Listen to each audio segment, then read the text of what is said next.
Hey friends, it's Joel again, and welcome back to another episode of Energy Express. Wow, do we have a big treat for you today. We're going to read a book, we're going to do a science activity, we're going to make a snack, and I can't wait for this one. Without further ado, I'm going to send you over to my friend Belinda for a little personal entertainment. Enjoy!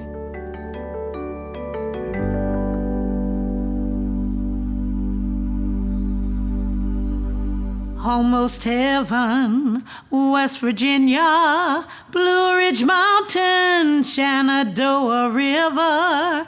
Life is old there, older than the trees, younger than the mountains, growing like the breeze. Country roads, take me home to the place I belong, West Virginia. Mountain Mama, take me home, country roads.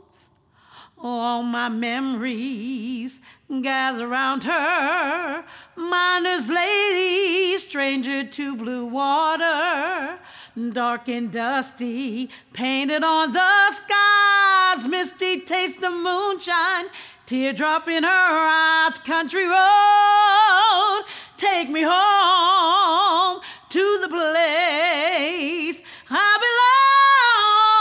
belong, West Virginia.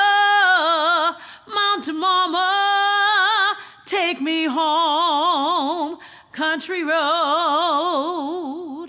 I hear a voice in the morning, she calls me. The radio reminds me of my home far away. Driving down the road, I get a feeling that I should have been home yesterday. Country roads, take me home to the place I belong, West Virginia. Mountain Mama, take me home. Country roads, take me home to the place I belong, West Virginia.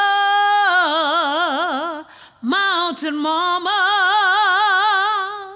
take me home, country roads.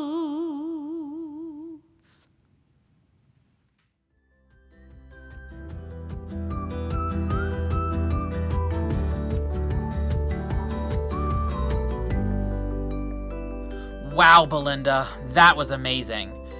Belinda's back now to read a great book. Here she is reading I Like Myself.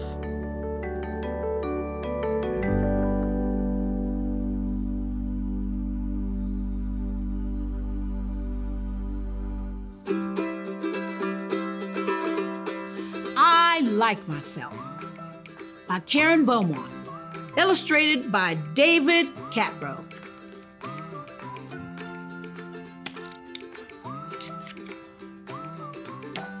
I like myself.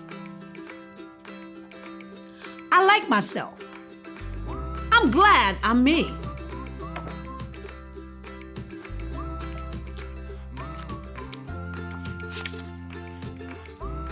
There's no one else I'd rather be.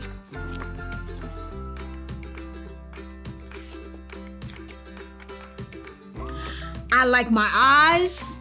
I like my ears. I like my nose. I like my fingers. I even like my toes. I like me wild. I like me tame. I like me different and the same.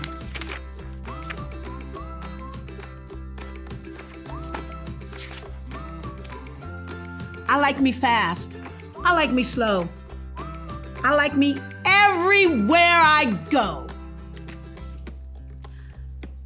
I like me on the inside too, for all I think and say and do.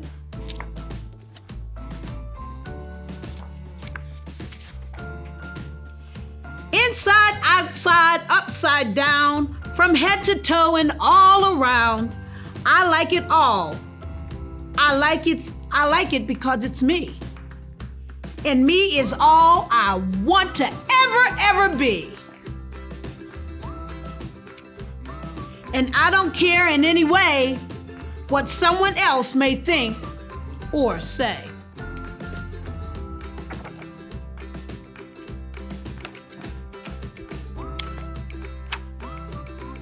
I may be called a silly nut or crazy cuckoo bird, so what?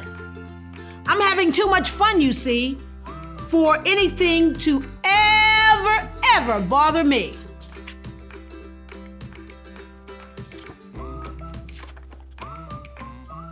Even when I look a mess, I still don't like me any less. 'Cause nothing in this world, you know, can change what's deep inside. And so, no matter if they stop and stare, no person ever, anywhere, can make me feel that what they see is all there really is to me.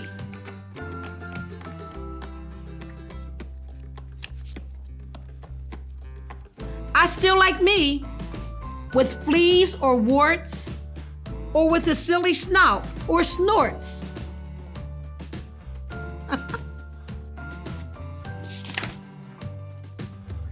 Or knobby knees, or hippo hips, or purple polka dotted lips. I like that part.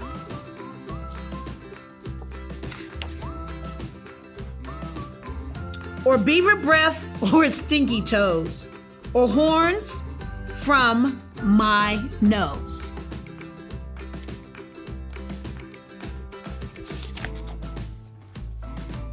Or yikes, with spikes all down my spine, or hair that's like a porcupine. I still would be the same, you see.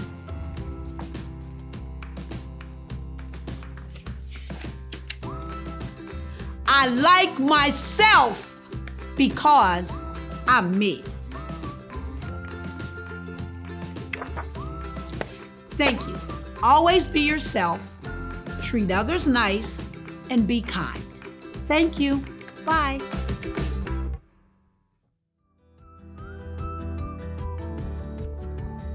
Okay, Belinda, you can sing, you can read a killer story. What else can you do? Oh, what? Belinda's gonna teach us how to make a snack? Yay, Belinda!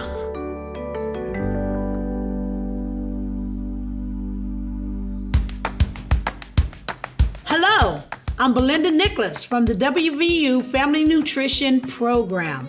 I am a nutrition outreach instructor. Welcome. Come on into my kitchen and let's make today Energy Bites. Energy Bites are made with peanut butter, honey, rice cereal, dry milk, and oatmeal. Yes, you can have your children there in the kitchen to help you make them. It will be fun. So, first of all, these Energy Bites are full of protein, and you can add certain things. If you have chocolate, if you have coconut, anything like that to add here. This is only the basic part of the recipe. I'm just doing the basics. So whenever you see this, since it's just the basics, you can add anything you want to. You can use your chunky peanut butter. Today I'm using smooth peanut butter, okay? So come on, let's get started. Now, here I have the smooth peanut butter, and I want to take it all out and make sure it's there. So what I did was I took some cooking spray, poured it in there so it won't stick all in the cup right here. This is a half a cup of peanut butter. So, take it out. And it just slides right out. Did you see that? Fantastic. See, it slides right out. So we're going to do the same thing with the half a cup of honey. Any kind of honey, your favorite honey that you love, it doesn't matter, just a half a cup. It just pours right out.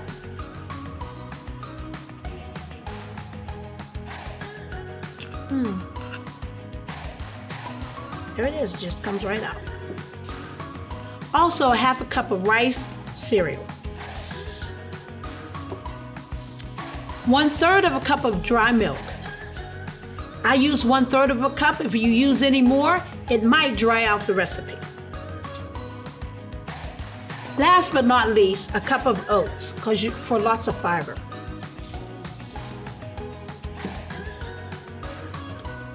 Let me just mix this up. I love to make these whenever I go bike riding, whenever I go on a bike ride or whenever I go on a hike. I always make a couple of these to take with me. And whenever I get hungry with my big bottle of water that everybody should be drinking, and I hope you're drinking your water. You're not drinking your water, are you? Raise your hand. Did you drink your water? Okay, you're just trying to say that, but you really didn't drink your water. Okay, drink water. Water's good for you. So, I mixed all of this up. Good.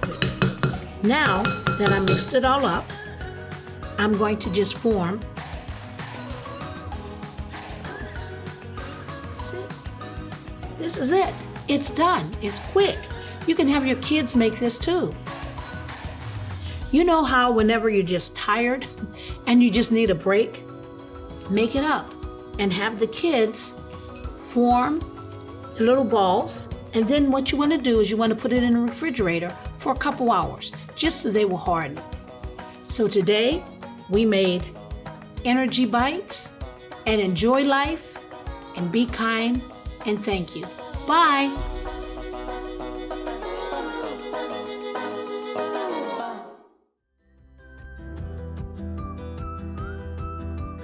Thanks again, Belinda.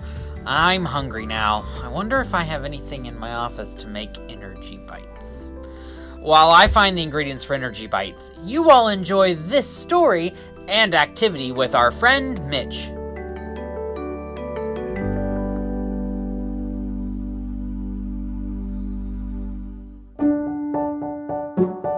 Hi, my name is Mitch Klaus. I am a STEM ambassador for WVU Extension, and I am a student at West Virginia University. I am studying exercise physiology, and I'm hoping on going to physical therapy school and becoming a physical therapist. I really love WVU because it has so many opportunities, and there's a lot of great things to do in the health science program. Today we'll be reading a book called Did a Dinosaur Drink This Water by Robert E. Wells, and we will also be going over an activity that is very related to dinosaurs and water.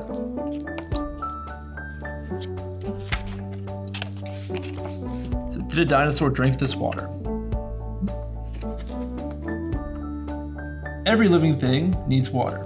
Without it, flowers and apple trees will never grow. Fish live in water, ducks swim on top of water, and people need to drink water every single day. Water dissolves minerals and food substances, or nutrients, and carries them inside living things. When you water an apple tree, the water dissolves minerals into the soil, and then the water-mineral mix is absorbed by the roots. And it's drawn up through the tree trunk, into the trees.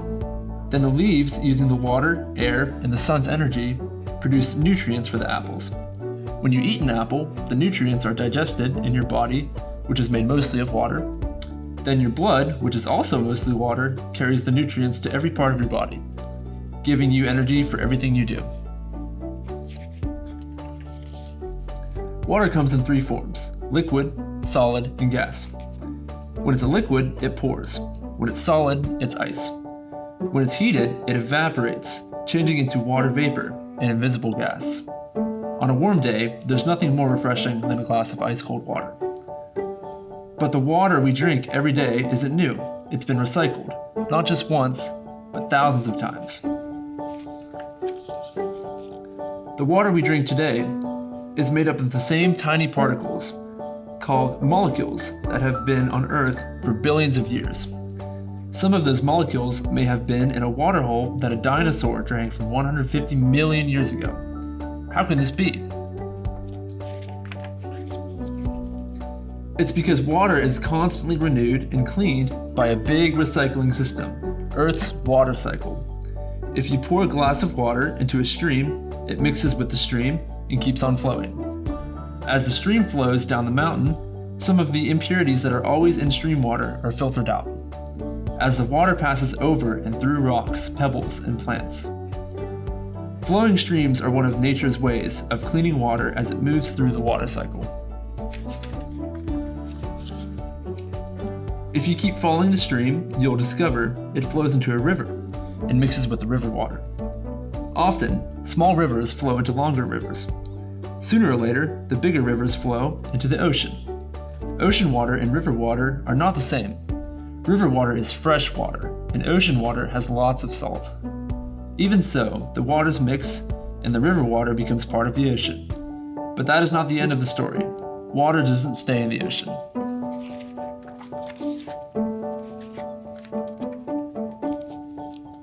The sun heats the water on the surface of the ocean, and the water turns into its gas form, water vapor. Aided by the wind, the water vapor rises in the air. When it meets colder air, the vapor condenses, or goes back to its liquid form.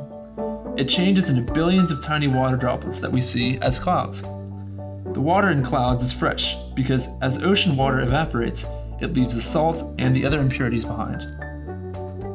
Evaporation is one of nature's best water cleaners.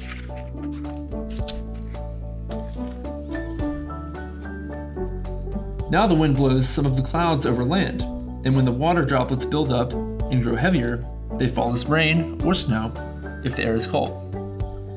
Some of the rain and snow falls right back into the streams, rivers, and the ocean, but not all of it, at least not for a while. Some of the water seeps underground and stays near the surface. Some water may sink deeper into the ground, and it will collect in rocky areas called aquifers. Water may remain stored in underground for hundreds of years. Some snow falls on high mountains, where it's always below freezing. As the snow builds up, its great weight compresses into solid ice, forming glaciers.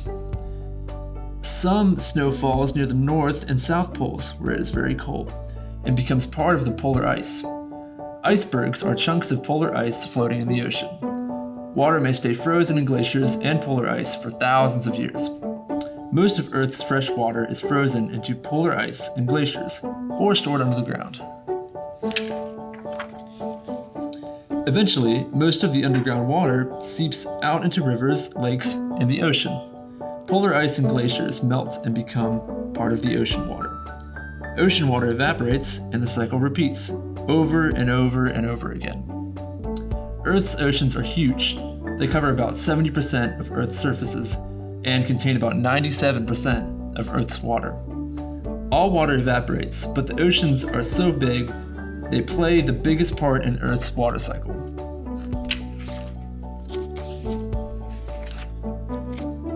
The ocean is also a home or habitat for sea plants, fish, and creatures, like crabs and octopuses. All of these need salt water to live. Millions of people depend on fish and other sea life for food every day.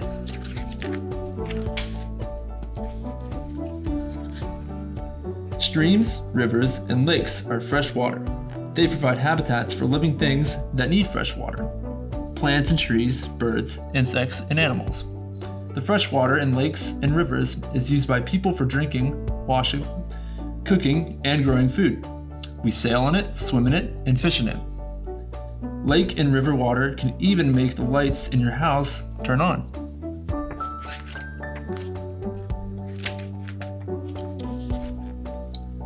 We cannot survive on Earth without water, so we must take care of it. Yet water pollution is a problem all over the world. Toxic chemicals from landfills and factories can poison the water. Garbage and sewage in water can cause germs to spread, making people, even animals and fish, sick. Scientists say there is enough fresh water in the world for everyone, only if we practice conservation, which is protecting water and using only what we need. Water belongs to everyone, so helping take care of it is everyone's job. If we all help, conserve, and protect water, even helping in a small way, there will always be delicious water to drink, even if a dinosaur drank it first. And that's the end of the book. So anyways, this book ties very closely into the activity that I'm going to be explaining today. It's a part of the Try This at Home Grow Dinosaur Kit by STEM Care. So I'm going to give a little bit of a demo on how this activity is played out. But if you have one of these booklets with you, you can follow step by step and you can see kind of the things that I'm going over. So in this kit, you'll have two things. You'll have a booklet inside of this bag, which is the same one that I have here. And you'll also have a little packet, which is a Grow Dinosaur. And it looks like this. So with this activity, what you'll do is you'll take out the Grow Dinosaur.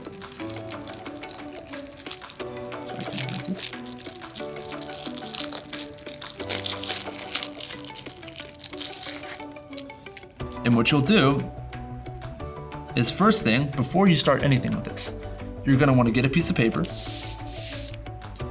like I have over here. You're going to put your dinosaur on the piece of paper and you're going to trace around it as close as you can.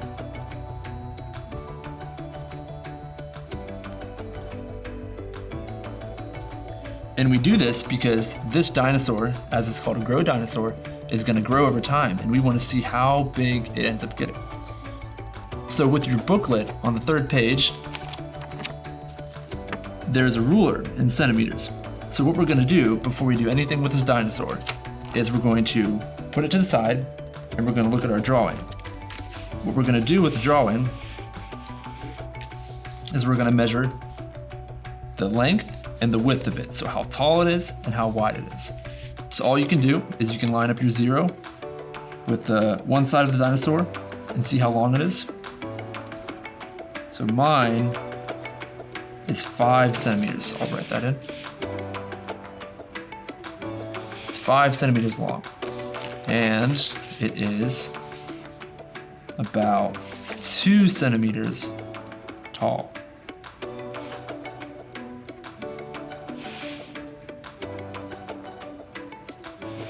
So this is a new one, but the one I have up here is the first one that I have.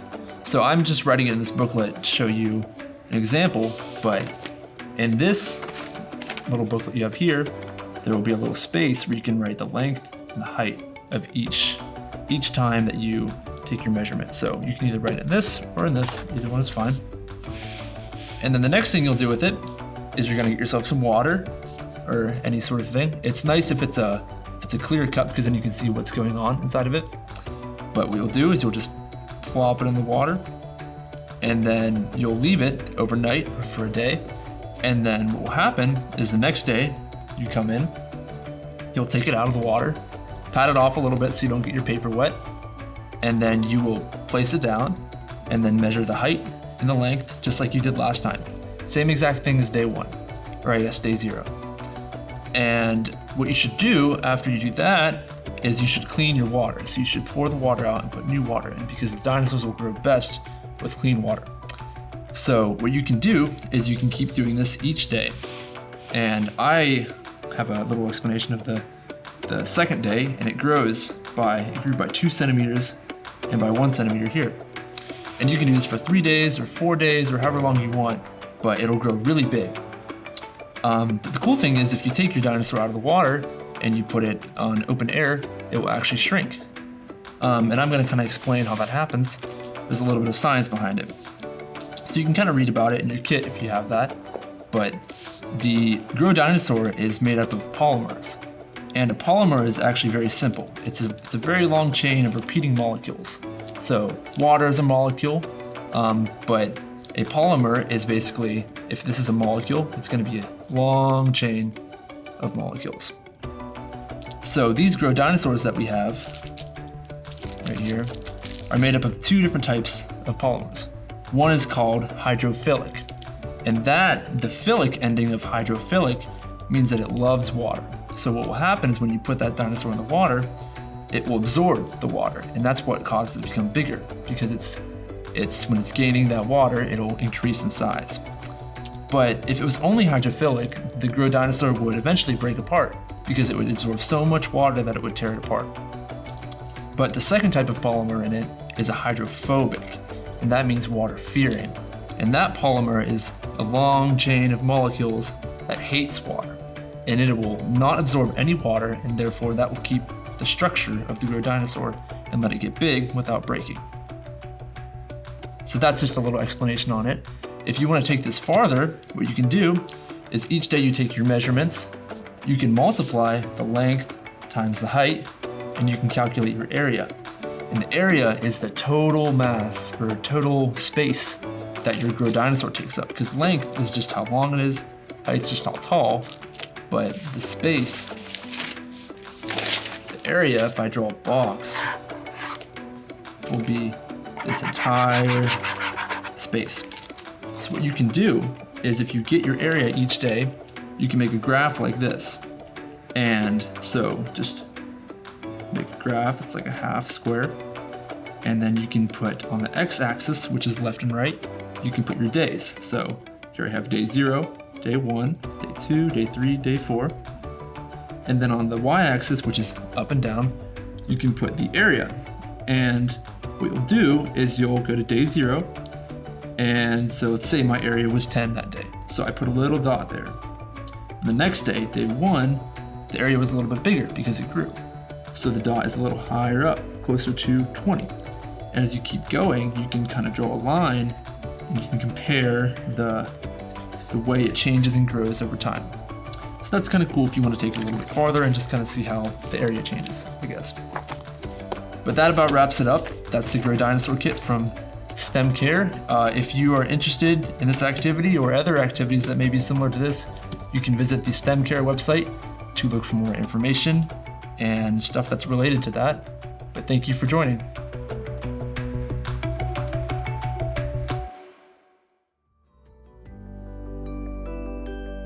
Hey Energy Express friends, did you have a fun day? I know I did. Well, we'll see you again soon for more fun and more activities. Have a good one. Bye-bye.